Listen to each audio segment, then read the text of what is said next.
भारत में कहने को कई मुद्दे इस समय प्राथमिकता में होने चाहिए, जैसे बेरोजगारी, महंगाई से लेके इस देश की अर्थव्यवस्था तक कई मुद्दों पे चर्चा होनी चाहिए। लेकिन भारत में इस समय दो चीजें सबसे ज्यादा ट्रेंड कर रही है, एक सीमा हैदर और दूसरी अंजू। लेकिन इन दोनों में एक बात कॉमन है, वो है इनकी कहानी। एक पाकिस्तान से भारत आई और एक भारत से पाकिस्तान गई। दोनों ने अपने पति को छोड़ा और दोनों ने प्यार के लिए सरहद पार की, लेकिन अंजाम दोनों का अलग चल रहा है। जहाँ सीमा एक शक के घेरे में है, लगातार सवाल जवाब का सामना कर रही है, तो वहीं अंजू को वीआईपी ट्रीटमेंट दिया जा रहा है। घर बैठे बैठे सैलरी देने की बात हो रही है। अब अगर इन दोनों के उस अलग अंजाम को समझने की कोशिश करें तो सबसे पहले इन दोनों की कहानी को जानना जरूरी हो जाता है। अगर हम बात करें सीमा हैदर की, तो सीमा हैदर को पबजी खेलना पसंद था। उसी गेम को खेलते खेलते सचिन मीना से जान पहचान हुई थी। उस जान पहचान ने एक दोस्ती का रूप लिया और फिर प्यार हो गया। फिर उस प्यार में सीमा ने सचिन से शादी करने की ठानी, साथ में रहने की कसमें खा ली।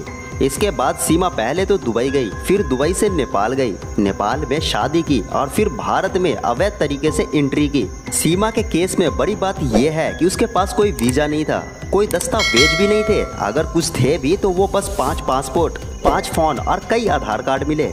इसी वजह से पाकिस्तान से आई सीमा हैदर विवादों में आ गई। जांच एजेंसियों ने उनसे पूछताछ की, कई सवाल भी दागे। इसके ऊपर सीमा ने जिस तरह से हिंदू धर्म अपना लिया, जिस तरह से मांग में सिंदूर और नॉनवेज खाना छोड़ दिया, इससे भी सभी का ध्यान खींचा। और इस केस में दो थ्योरियां चली, पहला कि सीमा जासूस है और दूसरी ये कि सीमा ने प्यार के लिए सारी हदें पार कर दी। अब ऐसे में खबरों को उठाकर देख लें तो इस समय सीमा हैदर और सचिन मीना के पास खाने के लाले पड़ गए हैं, क्योंकि जांच एजेंसियां लगातार पूछताछ कर रही है। ऐसे में दोनों घर छोड़ के कहीं नहीं जा सकते हैं। इसी वजह से काम धंधा ठप पड़ चुका है और कमाई का कोई जरिया नहीं दिख रहा। यानी कि शुरुआत में सुर्खियां बटोरने वाली सीमा हैदर अब परेशान और बेबस हो गई है। अब ये सीमा हैदर की कहानी थी, जिसने प्यार के लिए किया तो काफी कुछ, लेकिन क्योंकि कानून तोड़ा, फर्जी दस्तावेज तैयार किए, ऐसे में उसका अंजाम अर्श से फर्श तक जैसा रहा। लेकिन वही राजस्थान की रहने वाली अंजू का मामला कुछ अलग है। कहने को तो उसने भी प्यार की खातिर भारत से पाकिस्तान तक का सफर किया है, लेकिन उसने कोई कानून नहीं तोड़ा,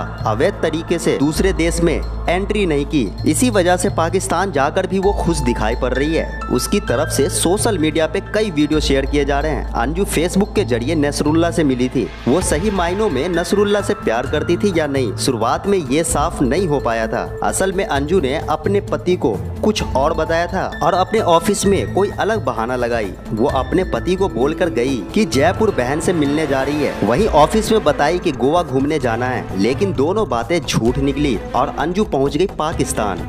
वो पहले दिल्ली गई, दिल्ली से अमृतसर गई, फिर वहां से पाकिस्तान के लिए निकल गई। अब यहाँ तक तो अंजू और सीमा की कहानी सेम ही लगती है, लेकिन एक फर्क है, अंजू कानूनी तरीके से पाकिस्तान गई, वहीं सीमा अवैध तरीके से भारत में आई थी। एक और बड़ा फर्क ये है कि भारत में सीमा को शक की नजर से देखा जा रहा है, उसे जासूस माना जा रहा है। ऐसे में उससे लगातार सवाल जवाब हो रहे हैं। वहीं दूसरी तरफ अंजू को पाकिस्तान में इस समय वीआईपी ट्रीटमेंट मिल रहा है। असल में तर्क दिया जा रहा है कि क्योंकि अंजू ने अपना धर्म परिवर्तन किया है और उसने खुद को फातिमा बना लिया है, ऐसे में उसे पसंद किया जा रहा है। आलम ये चल रहा है कि अंजू को प्लॉट गिफ्ट के तौर पे दे दिया गया है, उसे नौकरी का भी ऑफर दिया गया है। कहा गया है कि अगर पाकिस्तान की नागरिकता ले ली जाएगी तो और कई फायदे दिए जाएंगे। लेकिन जो तोहफे मिल रहे हैं उसके पीछे का कारण वो धर्म परिवर्तन है, जहाँ अंजू हिंदू से मुस्लिम बन गई है। जिस बिजनेसमैन ने उसे गिफ्ट दिया उसका भी यही कहना है कि अंजू ने इस्लाम कबूल किया है, ऐसे में उसकी मदद की जा रही है। इसी वजह से अंजू को 50,000 रुपए का चेक भी मिल गया।